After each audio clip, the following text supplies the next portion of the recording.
सासू माँ बदल गई। कहानी उस घर की है जहाँ बहू और बेटी को एक माना जाता था, लेकिन फिर अरे शिखा बेटा, तू रसोई में क्यों घुसी रहती है? जा, रोटी मैं बना लूंगी।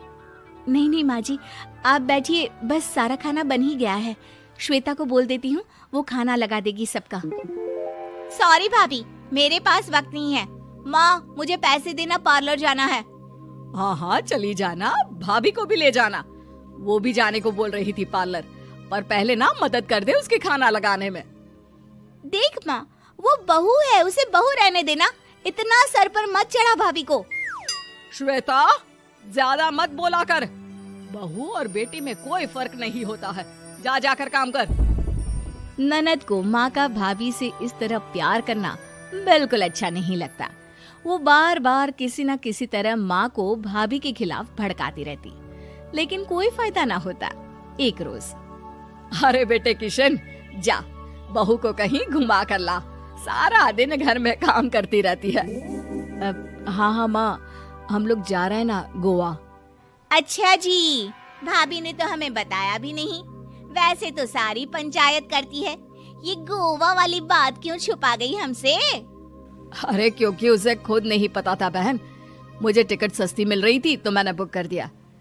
हाँ शिखा, पैकिंग कर ले, संडे हम जा रहे हैं गोवा। दोपहर में शिखा पैकिंग कर रही थी कि सास आ जाती है।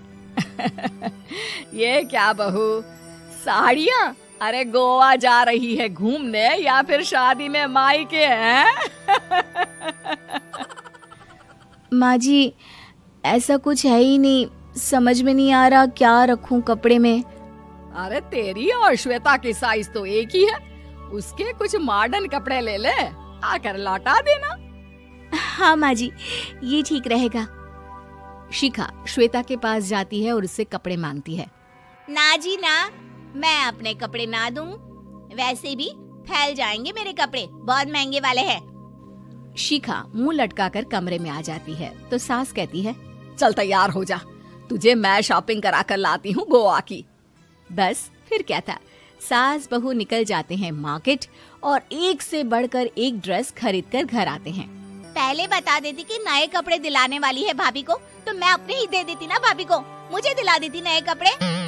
देख श्वेता, परिवार का मतलब सबके साथ रहना होता है, ना कि सिर्फ अपना सोचना।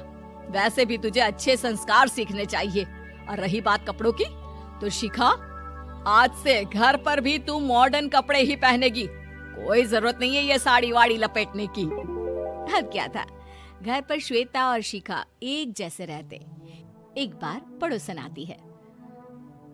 अरे बेटा, अपनी माँ को तो बुलाना जरा, बात करनी है। शिखा सास को बताती है और रसोई में चली जाती है। ये आपकी बेटी बहुत बड़ी हो गई है, इसके लिए एक रिश्ता है, कहो तो बता दूं। ये बेटी नहीं बहू है, घर में सब एक जैसा ही रहता है। वैसे मेरी बेटी भी बड़ी हो गई है, कोई रिश्ता हो तो जरूर बताना। पड़ोसन रिश्ता लेकर उन लोगों के घर आती है। तब श्वेता की होने वाली सास कहती है, तो ये घर है, कितने मंजिल का है? और ये बहू ने आपकी क्या पहन रखा है, जीन्स टॉप? अरे भाई, साड़ी वाड़ी नहीं है क्या इसके पास? देखिए, सर्दी है तो साड़ी में बहू कैसे मैनेज करती, वैसे पहनती है साड़ी भी। देखिए, हम लोग ठहरे पैसे वाले लोग, कोई कमी नहीं है हम लोगों के पास पैसों की, बहुत पैसे हैं, जमीन, नौकर चाकर, कार, सब कुछ है, लेकिन घर में संस्कारी बहू चाहिए। समझ रही हैं ना आप?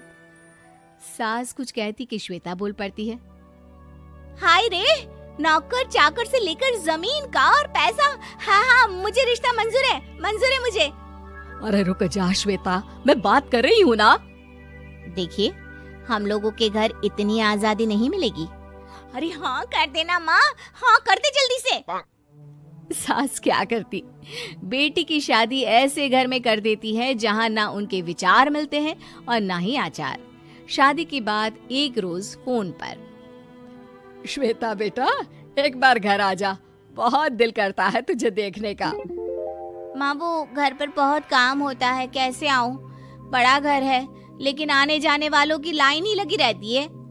बेटा मैं तो जानती थी उस घर का हाल, लेकिन तू ही नहीं मान रही थी। माँ देख, हर घर का यही हाल है। तेरी बेटी को यहाँ घूंघट हटाने की परमिशन नहीं है और एक तरफ भाभी स्कर्ट पहनकर घूम रही है। बेटा मुझे क्या पता था कि मेरी बेटी को ससुराल के नाम पर पिंजरा मिल जाएगा।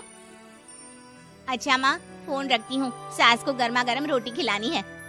तुम लोगों की तरह नहीं कि एक रोटी बनाओ, एक सब्जी बनाओ, फिर सारा दिन फ्री होकर घूमो।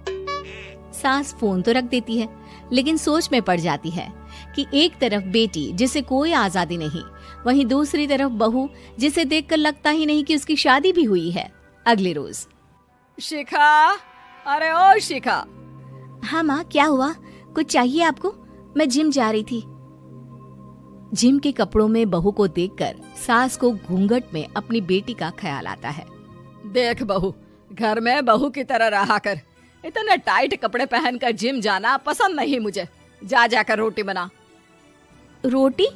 माँ अभी तो शाम की 6 बजे हैं, इस वक्त रोटी? अब क्या मेरे खाने पीने पर भी पहरा है? अरे जब मर्जी तब मैं अपने घर में खा भी नहीं सकती क्या? बहू को अजीब लगता है।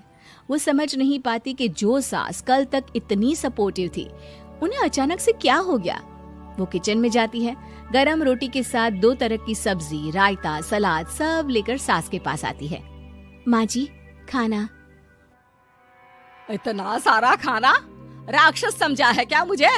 रोटी मांगी थी मैंने गर्मा गर्म बस। पर माँ जी, रोटी खाती किससे आप? सब्जी तो बनानी थी ना। अरे भूख मर गई मेरी तेरी बहस से। जा जाकर काम कर, अंदर पूरी रसोई साफ कर। बहू अंदर चली जाती है। थोड़ी देर में श्वेता घर आती है। अरे शिखा जल्दी से चाय ला, पकवान बना, मेरी बेटी आई है। अरे नहीं नहीं माँ, ड्राइवर बाहर खड़ा है। मैं तो घर का कोई सामान खरीदने के बहाने यहाँ आ गई हूँ, मुझे जाना होगा। अरे बेटा, पर कितने दिनों बाद देख रही हूँ तुझे, रहने आ जाना 2-4 दिन के लिए। आ जाऊंगी माँ, जब मेरी सास मरेगी तब। मैं तो रोज मन्नत मानती हूँ कि मेरी सास मर जाए तो अच्छा है। अच्छा चल, जा रही हूँ माँ। हे भगवान, कैसे कैसे दिन देखने पड़ रहे हैं मेरी बेटी को।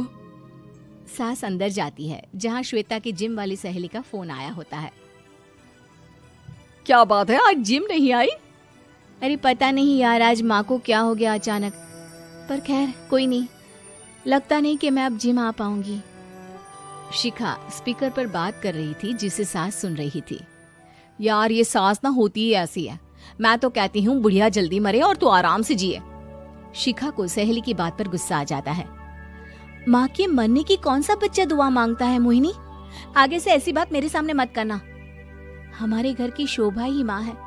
क्या हुआ जो थोड़ी सख्ती दिखा रही है? उसमें भी कोई ना कोई उनकी भलाई ही होगी। मैं तो कहती हूँ भगवान मेरे जैसी सास सबको दे, जो सिर्फ माँ की तरह है। सास वाली तो कोई बात ही नहीं है उनमें। सास ये बात सुन रही थी। उनकी आंख में आंसू आ जाते हैं कि क्यों वो बेटे की किस्मत में बहू को भी भागीदार बना रही थी। शिखा, अरे ओ शिखा, क्या हो गया? जिम नहीं जाना क्या?